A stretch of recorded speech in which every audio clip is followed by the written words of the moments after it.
بسم الله الرحمن الرحيم.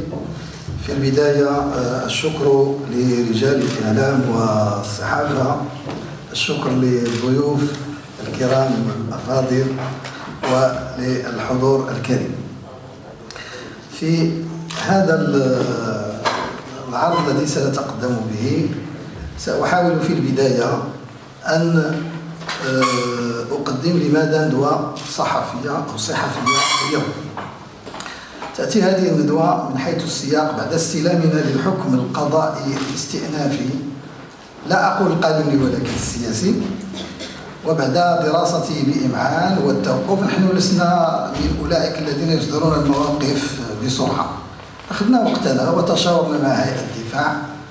ثم أيضا تأتي هذه الندوة بعد اجتماع اللجنة التحضيرية واتخاذ مجموعة من القرارات، كان من ضمنها عقد ندوة صحفية لإطلاع الرأي العام الوطني والدولي وكل المهتمين بما يجري. إذن في هذه الندوة سنحاول أن نعرض عليكم النقاط التالية: 4 نقاط. تذكير أولي بمحنة تأسيس حزب الأمة، ثم النقطة الثانية حول تهافت الحكم القضائي الاستئنافي برفض التصريح بتأسيس الحزب، ثم ما هي الخطوات المقبلة على طريق انتزاع حقنا في التعبير والتنظيم، وبعض الخلاصات والرسائل التي نقدر بأنها أساسية. إذن تذكير أولي. في هذا التذكير بطبيعة الحال في نوفمبر 2006 الإيداع الأول لتأسيس الحزب بشكل مباشر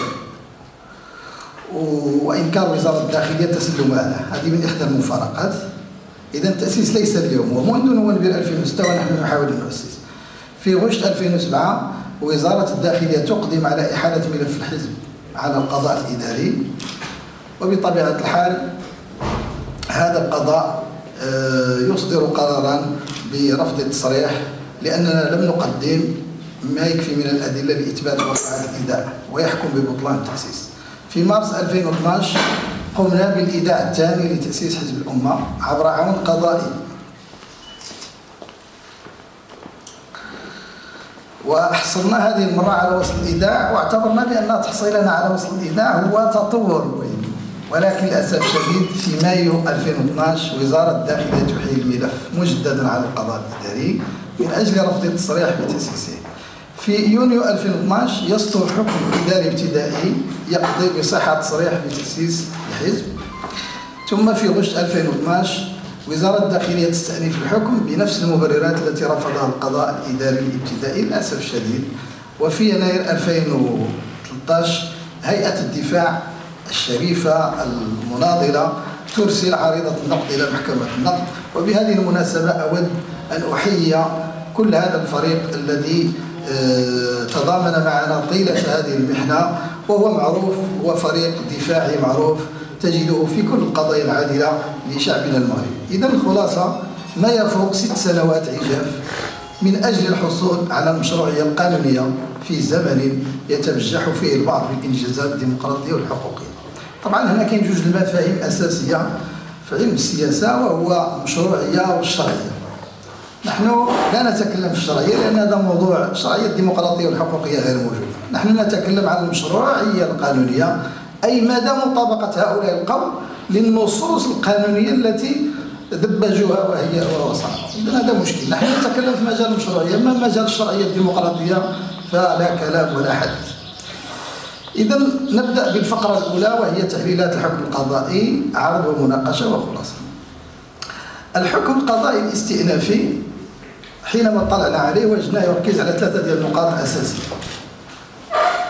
سمحوا لي نقدم لكم واحد العرض أولي على حول قانون الأحزاب السياسية. قانون الأحزاب السياسية: من أجل تأسيس حزب سياسي عليك أن تقدم ملف من 300 تصريح فردي على الأقل، وكل تصريح مرفق ب3 وثائق اللي هي شهادة تسجيل في اللوائح الانتخابية، ونسخة من البطاقة الوطنية، وتصريح فردي مصادق عليه لدى السلطات. معناه خصك 900 وثيقة. هذه 900 وثيقة زائد نسخ من مشروع البرنامج السياسي ونسخ من مشروع النظام الأساسي. أي تحتاج لكي تؤسس في المغرب إلى 1000 وثيقة كي تقدمها على الأقل. طبعا هنا اللعبة كلها، هذا القانون كله يدور في حول هذه النقطة. هذا القانون أنا أسميه بقانون فوكوياما، ولكن في مجال السياسة، يعني نهاية التاريخ السياسي، بمعنى يستحيل تأسيس أحزاب سياسية حقيقية وجادة في المغرب بناء على هذا القانون. فهم يلجؤون إلى هذه الإجراءات، واش درتي الشهادة ديال التشهير، واش البطاقة كذا إلى آخره، فندخل في مثل هذه التفاهات وننسى الجوهر. إذا فهذاك الملف اللي قدمناه والذي توصلنا بمقتضاه بوصل، هم يقولون بأن دوك جزء من تلك الشواهد يعني غير صالحة ولا يمكن الاعتداد بها، في حين أن القانون كما سنرى فيما بعد القانون لا يشترط التاريخ.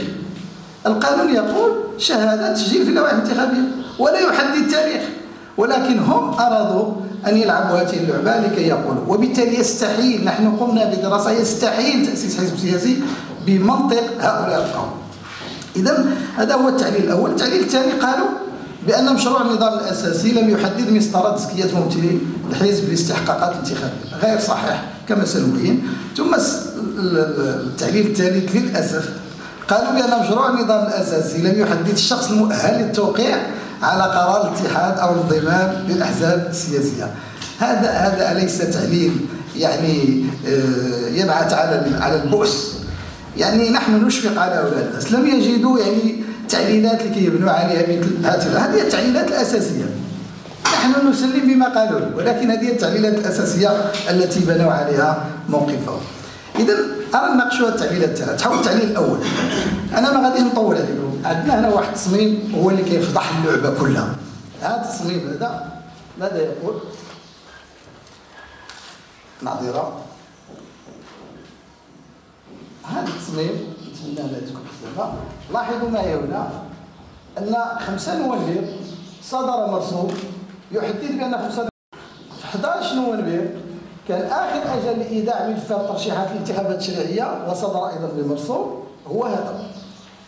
جاءت وزارة الداخلية قالت بأنه 15 نوفمبر هو تاريخ الحصر ديال اللوائح الانتخابية، وفي الحقيقة هو تاريخ المعالجة المعلوماتية، وهذا جاء بقرار وزير. ثم 25 نوفمبر هو تاريخ الانتخابات التشريعية، وهذا صدر في بصدده المرسوم. شنو القصة ديالها؟ هما جاوا قالوا لنا أيها الناس الذين أسستم حزب الأمة، أنتم لم تحترموا تاريخ 15 نوفمبر لأنه هو تاريخ الحصر النهائي للوائح الانتخابية. قلنا لهم إذا كان هذا هو منطقكم، فهؤلاء الناس الذين دفعوا ملفات في 11 نوفمبر هم أيضا أرفقوا ملفات ترشيحاتهم بشواهد انتخابية سابقة لهذا الأجل. إذن انتخابات 2011 باطلة بمقتضى هذا المنطق. إذا كنتم تقولون بأن 15 نوفمبر الذي صدر بقرار الوزير الداخلي هو تاريخ حصر اللوائح، والحال أن هذا غير صحيح. الصحيح هو 5 نوفمبر هو تاريخ الحصر النهائي، ونحن قدمنا شواهد انتخابية بعد الحصر النهائي للوائح الانتخابية. فجاء وزير الداخلية وقال 15 نوفمبر، ولا سأشرح لكم من الناحية السياسية ما الذي حصل. أمام الحراك السياسي والاجتماعي صدر قانون ينظم العملية الانتخابية، وصدر مرسوم. هذا المرسوم حدد تاريخا، لكن تبين فيما بعد أن ذلك التاريخ لا يحترم أجل 25، فأصدروا مرسوما جديدا وهو 5 نوفمبر كيحدد بأن حصر اللوائح يكون في 5 نوفمبر. فهذه اللخبطة التي عاشوها جعلت وزير الداخلية غير جاهز لكي يعالج اللوائح الانتخابية معلوماتيا قبل 5 نوفمبر، فاضطر إلى إعدادها بعد تاريخ الحصر، مما أدى بهذا المنطق إلى أن هذه الترشيحات التي قدمت في 11 نوفمبر كلها باطلة، وبالتالي تبطل هذه الانتخابات. إذن بنفس المنطق الذي أرادوا أن يبطلوا به الحزب نقول لهم إنكم. إذن هذه هي القصة كلها. القصة هو أن المرسوم حدد 5 نوفمبر، وأن وزير الداخلية تاريخ المعالجة هو 15 نوفمبر، حتى إذا اعتبرنا بمنطق القانون التراتبية القانونية المرسوم يسبق أو يعلو على القرار الوزيري. وهذه هي القصة أيها الإخوة والأخوات التي عشناها في هذه المحنة مع الولايات. إذا باختصار أقول بأن تاريخ الحصر النهائي للوائح الانتخابية تحدث بمرصوف، أن الحكم القضائي الاستئنافي اعتمد تاريخ الضبط والمعالجة وليس تاريخ الحصر النهائي، وهو تاريخ يحدد بقرار وزيري، وهذا خرق صريح للقانون، لأن القانون كيقول لك الحصر بمرصوف ماشي بقرار وزيري، والوزير يتحمل المسؤولية لأنه كان خصو يعالج اللوائح الانتخابية قبل 5 نوفمبر، ولكن لأنهم كانوا ملخبطين مع الأحداث ومع ما يجري في المغرب من أحداث وحراك فأجل ذلك الأمر إلى ما بعد. ولكن لا يمكن أن نؤدي نحن التمام، إذا أرادوا أن نؤدي نحن التمام بلخبطتهم هذا غير ممكن. إذا كان هذا الخرق صحيحا، هذا الشيء اللي كنقول، إذا كان هذا الخرق صحيح فملفات ترشيح انتخابات مجلس النواب مخالفة لإجراء قانوني، والمادة 89 من قانون تنظيم مجلس النواب تقضي بناء على ما سبق بإبطال مجلس النواب. هذه هي القصة، ولذلك هم يتخذون قرارات ويعبثون بالقانون ويمارسون العبثية السياسية ولا يدركون مخاطر ذلك على مخاطر العبثية السياسية بنظري على مؤسساتهم وعلى ما يقومون به. إذا أواصل، إذا لا أطيل معكم في هذه النقطة وضحتها من خلال هذا النص. الخلاصة ديال هذا المنطق هذا اللي شفنا دابا جوج ديال الخلاصات. أولا استحالة تأسيس أحزاب سياسية لأن عملية الفحص والقيد متواصلة طوال السنة. إذا اعتمدنا هذا المنطق يستحيل التأسيس، لأن ديما هما بصدد الفحص وبصدد القيد، وبالتالي القانون المشرع حينما قال شهادة تسجيل ولم يحصرها بزمان ولا بتاريخ، لأنه المهم بالنسبة للمشرع هو أن يكون الإنسان مسجل في اللوائح الانتخابية وليس شيء آخر. ولكن في الانتخابات يشترطون بعد تاريخ حصر اللوائح الانتخابية. النتيجة الثانية لهذا المنطق باش حكمونا وباش أبطلوا الحزب هي عدم صحة انتخابات 25 نوفمبر 2011. وهاتان نتيجتان أنا أقدر بأنهما حقيقة إذا اعتمدنا منطق هؤلاء. التعليل الثاني قالوا بأنه مشروع النظام الأساسي في مادتيه في المواد ديالو لم يحترم مقتضيات المواد 25 28 29. غير صحيح، لأنه إذا طلعتم على المادة 11 من مشروع النظام الأساسي وراه في الملف الصحفي الذي أعطيناكم إياه، يعني ستجدون أنه يحترم مبادئ الديمقراطية والشفافية في تسييره الداخلي وفي تقديم مرشحين، ولكم أن تطلعوا على هذا النظام الأساسي لتعرفوا حقيقة هذا الأمر. بالعكس وجدنا، وهذه هي المبيتة، احنا طلعنا على أنظمة أساسية لأحزاب سياسية ولا داعي أن نذكر أسماءها، ووجدنا بأنها لم ترقى إلى ما كتبناه في النظام الأساسي لحزبنا. ومع ذلك لم نسمع أن وزارة الداخلية لاحظت على هذه الأحزاب ولا منعتها ولا حرمتها، وهذا يبين بأن هناك نية مبيتة. وإن شاء الله بعد التشاور مع الجهات المختصة من دفاع وغيرهم سنعرف كيف نتحرك بهذا الاتجاه. لا يعقل أن أحزاب سياسية قدمت أنظمة أساسية مخالفة للقانون في حين نحن قدمنا نظام أساسي مطابق للقانون، ويمنعوننا نحن بدعاوى غير صحيحة في حين أن هذه الأحزاب قدمت أنظمة أساسية غير موافقة للقانون ولم نسمع لها عن ملاحظات. ماذا يبين هذا؟ يبين النية المبيتة لعرقلة تأسيس الحزب. أما بالنسبة للتحليل الثالث فهو يدعو إلى الشفقة. هم يقولون بأننا لم نحدد الشخص الذي يوقع على الاندماج والاتحاد فيما إذا قرر الحزب أن يتحد أو يندمج. شوفوا هذه العبقرية هذه، يعني أنه نحن لم يبقى لنا من شغل ونحن بصدد التأسيس إلا أنه، ومع ذلك حددنا المادة 23 تلاحظون هنا واضحة تقول بأنه يعهد إلى الأمين العام بالقيام بجميع التصرفات والعمليات الهادفة إلى تحقيق أهداف الحزب والسهر على تنفيذ القرارات الصادرة عن أزلجته. وتمثيله أمام المؤسسات الدستورية والسلطات الحكومية والإدارية وإزاء الغير وأمام القضاء. واضح، نص واضح لا غبار عليه. ومع ذلك يقولون لنا لم تحددوا من سيوقع على الاتحاد أو الانضمام إلى. فلذلك الخلاصة، هل نحن أمام مقرر قضائي؟ نحن لا نريد أن نشغل الحكم الاستئنافي خرق القانون، ووضحنا هذا، خرق القانون. القاضي كيف يعقل أنه نص قانوني واضح يقول بأن اللوائح تحدد بمرسوم، ومع ذلك ويكتب بأن اللوائح تحدد بمرسوم، وفي التنزيل يذهب إلى قرار وزير الداخلية؟ فضيحة قانونية، وقبل ذلك هي فضيحة سياسية وأخلاقية. الحكم الاستئنافي خرق القانون ولم يأخذ بنفس المسافة، وللأسف الشديد يعني نحن نتأسف على المنطق الذي تدار به الشؤون في هذا البلد. يترتب الخلاصة الرابعة على من يقول بصحة هذا الحكم أن يرتب الآثار القانونية والسياسية. نحن لا نطالبهم إلا بأحد أمرين: إما أن يقولوا بأن الحكم الاستئنافي باطل وليس هناك مشكل، وإما أن يرتبوا الآثار القانونية والسياسية وأن يقولوا بأن انتخاب 25 نوفمبر لم يجري طبق القانون، وبالتالي هذا برا. احنا سنستمر في القول بهذا ما دام هذا المقرر القضائي يقال به ويحتد به. نحن نقول لكل النواب الموجودين الآن في مجلس النواب: أنتم لا شرعية لكم بمقتضى هذا الحكم الاستئنافي، وعليكم أن تتحملوا مسؤوليتكم. أنتم كمؤسسة، كأشخاص في هذه المؤسسة، مؤتمنون على احترام القانون وعلى احترام مقتضيات القانون، ولا يجوز لكم أيها النواب أن تسكتوا عن هذه الفضيحة. عليكم أن تتحملوا مسؤولياتكم وأن تشعروا أزمة ضمير أنكم في مؤسسة، إذا كان هذا القرار القضائي صحيحا، أنكم في مؤسسة غير مشروعة وغير مطابقة للقانون وتعرفون هذا الأمر.